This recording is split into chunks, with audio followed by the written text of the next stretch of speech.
V tomto okamžiku byl dnešní třetí dostih cena ACT Service rovina 4. kategorie na 1400 metrů odstartován. Flurry jde do čela dostihu, na druhé pozici Hourglass, na třetí pak Ultima, čtvrtý na bariéře americký Sheriff, vedle něj zvnějšku Maggie společně s Nicanorou ve středu pole a dráhy. Předposlední je krátce po startu Gusan, na pole uzavírá debitující Kyteov Gracie.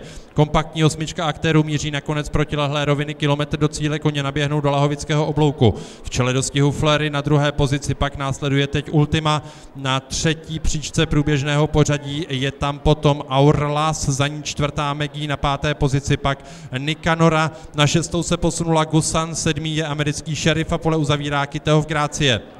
Koně budou točit do cílové roviny, do závěrečné šestistovky, přivádí pole soupeřů Flurry ze stáje Rabbit Trhový Štěpánov, za ní na druhé pozici Ultima ze stáje VAV Valentovi, na třetí příčce je tam pak zvnějšku Nicanora, za ní čtvrtá na bariéře Hourglass, pátý americký Sheriff, šestá pak Maggie, sedmý Kyteov Gracie a poslední Gusan, 400 metrů do cíle. V této chvíli stále Flurry ve vedení, na druhou pozici se snaží propracovat přes Ultimu americký Sheriff a Nicanora, ale zatím stále Flurry v polovině cílové roviny už míří k distanci a má náskok 1-2 délek. Teď americký Sheriff na druhé pozici přes Ultimu a Nicanoru. Posledních 100 metrů do cíle, americký Sheriff se rozchází a jde na čelo dostihu, zvnějšku ale ještě Ultima, posledních 50 metrů, americký Sheriff nebo Ultima, americký Sheriff vítězí před Ultimou, na třetím místě Flurry, na čtvrtém Nicanora a na pátém Kyteov Gracie.